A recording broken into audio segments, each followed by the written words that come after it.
শবে বরাত শব্দটা অর্থগতভাবে হাদিসের ভেতরে আছে। শবে বরাত এর শবে শব্দের অর্থ কী? শব মানে রাত, আরবিতে যাকে বলে লাইলা। তো লাইলাতুন নিসফি মিন শাবানের ভেতরে লাইলা শব্দটা কিন্তু আছে, আর লাইলাতুন নিসফি মিন শাবান এটা হাদিসের শব্দ। সুতরাং শব বা লাইলা শব্দটা আমরা হাদিস থেকে হুবহু পেয়ে গেলাম। এর সাথে আছে বারআ, লাইলাতুল বারআ। আসলে বারআ শব্দের অর্থ নিষ্কৃতি পাওয়া, মুক্তি পাওয়া, ক্ষমা পাওয়া। তো এই রাত সম্পর্কে যে হাদিসগুলো এসেছে, যেগুলোকে সহিহ হিসাবে স্বীকৃতি দিয়েছেন শায়খ নাসিরউদ্দিন আলবানী, ইবনে রজব হাম্বলি এবং ইবনে তাইমিয়া রহিমাহুমুল্লাহ সহ অসংখ্য উলামায়ে কেরাম, সেই হাদিসগুলোর ভিতরে ক্ষমার ঘোষণা দেওয়া হয়েছে। বারাআতুন অর্থ বারাআতুম মিনাজ যুনুব, গুনাহ থেকে নিষ্কৃতি, গুনাহ থেকে ক্ষমা। তো বারাআতুন মানে ক্ষমা, লাইলাতুন মানে রাত, ক্ষমার রাত। ক্ষমার রাত বলার কারণে কি বিশাল কোনো ক্ষতি হয়ে গেছে, নাকি কোনো গুনাহ হবে? তাহলে ঈদের আগের রাতকে চাঁদ রাতও বলা যাবে না, কারণ ঈদের আগের রাতকে হাদিসে লাইলাতুল ফিত্র বলা হয়েছে, লাইলাতুল ঈদ বলা হয়েছে, চাঁদ রাত তো বলা হয়নি। এমনকি বাংলাতে তো বলার প্রশ্নই আসে না, আরবিতে লাইলাতুল কমার এরকমও বলা হয়নি। এগুলা কি নাজায়েজ হয়ে যাবে কিনা, এই প্রশ্ন আমার রইল। দ্বিতীয় কারণ যেটা হতে পারে যে লাইলাতুল বারাআহ এটা বলতে সহজ লাইলাতুন নিসফি মিন শাবানের চেয়ে, ওইটা একটু বড়, ওইটাকে একটু সংক্ষিপ্ত করে ছোট করা হয়েছে। আরেকটা কারণ যেটা হতে পারে যে উলামায়ে কেরাম বুঝেছেন লাইলাতুন নিসফি মিন শাবান বলার দ্বারা আল্লাহ রাসূল এই নামটাকে নির্দিষ্ট করার উদ্দেশ্য নেন নাই, বরং এখানে তারিখ বোঝানো উদ্দেশ্য। যেমন লাইলাতুল কদর, এখানে কিন্তু কোনো তারিখের কথা নেই, এবং লাইলাতুল কদর কোনো তারিখের সাথে নির্দিষ্টও না, যুক্তও না। কিন্তু লাইলাতুল বারাআহ এটা তো তারিখের সাথে যুক্ত। এবং লাইলাতুন নিসফি মিন শাবান মানে শাবান মাসের মধ্য রজনী। এখন কেউ যদি বলে ফাল্গুন মাসের মধ্য রজনীতে মাহফিল আছে, তো আপনি একজনকে মাহফিলের দাওয়াত দিলেন যে ফাল্গুন মাসের মধ্য রজনীর মাহফিলে আসো, কিন্তু আপনি তো বার হিসাবেও দাওয়াত দিতে পারেন যে রবিবারের মাহফিলে আসো, যদি ওই দিনটা রবিবার হয়। অথবা ওই মাহফিলটা যেই মাদ্রাসার আন্ডারে হচ্ছে সেই মাদ্রাসার সাথেও সম্পৃক্ত করতে পারেন। যেমন মাদ্রাসার নাম দারুল উলুম, দারুল উলুমের মাহফিলে আসো। অথবা ওই মাহফিলের প্রধান অতিথির নামের সাথেও সম্পৃক্ত করতে পারেন। যেমন ওই মাহফিলের প্রধান অতিথির নাম মাওলানা মিজানুর রহমান আজহারি হাফিজাহুল্লাহ, তো আপনি বললেন যে মাওলানা মিজানুর রহমান আজহারির মাহফিলে আসো।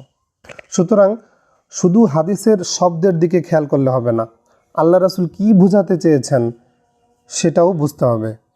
এই প্রশ্ন আসতে পারে যে ঠিক আছে মানলাম, তবুও তো লাইলাতুন নিসফি মিন শাবান এই শব্দটাই বলা উত্তম ছিল, হাদিসের শব্দ বলাই তো উত্তম, কি দরকার আছে আমাদের নতুন নতুন শব্দ বানানোর?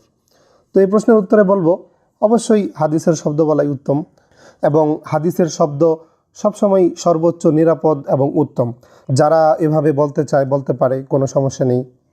কিন্তু অন্য শব্দ ব্যবহার করাকে বেদাত বলা, নাজায়েজ বলা এটা নিষেধ। এখন আমরা দেখব যে লাইলাতুল বারাআহ শব্দটা পূর্ববর্তী উলামায়ে কেরামের কিতাবাদিতে আছে কিনা, তারা এই শব্দটা ব্যবহার করতেন কিনা, নাকি এটা আমাদের বাঙালিদেরই তৈরি নিজস্ব একটা শব্দ।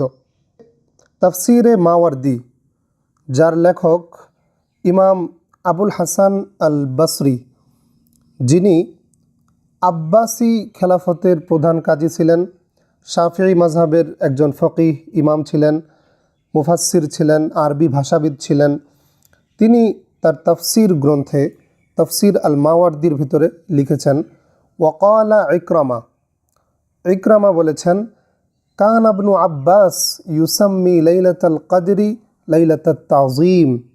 ইবনে আব্বাস রাদিয়াল্লাহু আনহু লাইলাতুল কদরকে লাইলাতুত তাযীম নামকরণ করেছিলেন। ওয়া লাইলাতুন নিসফি মিন শাবান লাইলাতুল বারাআতি, এবং শাবান মাসের মধ্য রজনীকে লাইলাতুল বারাআহ নামকরণ করেছিলেন। তো এই বর্ণনা দ্বারা বোঝা যায় যে ইবনে আব্বাস রাদিয়াল্লাহু আনহু তিনি লাইলাতুন নিসফি মিন শাবানের নাম লাইলাতুল বারাআহ রেখেছিলেন, অথবা এই নামে তিনি ডাকতেন। এবং অন্য কেউ এই নাম দিয়েছিলেন, এটাও হতে পারে। এটা তাফসির আল মাওয়ার্দির 6ষ্ঠ খণ্ড 313 নম্বর পৃষ্ঠায় আছে। এছাড়া গনিয়াতুত তালিবিনের ভিতর আব্দুল কাদের জিলানি রহিমাহুল্লাহ এই শব্দটা ব্যবহার করেছেন, লাইলাতুল বারাআহ শব্দটা। এছাড়া মুফিদুল উলুম ওয়া মুবিদুল হুমুম এর 172 নম্বর পৃষ্ঠায় বলা হয়েছে যে হাসান বসরি রহিমাহুল্লাহ, যিনি একজন বড় ধরনের তাবিঈ ছিলেন, তিনিও একে লাইলাতুল বারাআহ বলেছেন। ইমাম আবু বকর আল বাইহাকি তার আদ-দাওয়াতুল কাবীরের ভেতরে একটি অধ্যায় কায়েম করেছেন, বাবুল কওলি ওয়া দুআই লাইলাতাল বারাআতি, যেটা 2য় খণ্ড 145 নম্বর পৃষ্ঠায় এসেছে। এছাড়া আব্দুল কাহের জুরজানি রহিমাহুল্লাহর দারজুদ দুরার ফি তাফসিরিল আই ওয়াস সুয়ার এবং আবু হাফস আন-নাসাফি রহিমাহুল্লাহর আত-তাইসির ফি তাফসির, ইমাম জামাখশরীর তাফসিরে কাশাফ, ইমাম সাখাভির তাফসিরুল কোরআনিল আজিম, তাফসিরে কুরতুবি, ইমাম বাগাবির শরহুল মাসাবি, ইমাম বদরুদ্দিন আইনির উমদাতুল কারি, ইমাম জালালউদ্দিন সুয়ুতির শরহু সুনান ইবনে মাজা এবং মোল্লা আলী কারি রহিমাহুল্লাহর মিরকাতুল মাফাতিহ, ইমাম ইজ্জুদ্দিন বিন আব্দুস সালাম সহ আরও অসংখ্য উলামায়ে কেরাম লাইলাতুল বারাআহ শব্দটা তাদের কিতাবে এনেছেন। সর্বযুগের উলামায়ে কেরাম এনেছেন এবং কেউ কেউ নিজেরাই এই নামে ডেকেছেন এটাকে, এবং কেউ কেউ এই নামটা প্রসিদ্ধ সেটা বলেছেন। অতএব এটা মনে করার সুযোগ নেই যে আমরা বাঙালিরা এই নাম দিয়েছি আর কোথাও কেউ এই নামে ডাকেনি।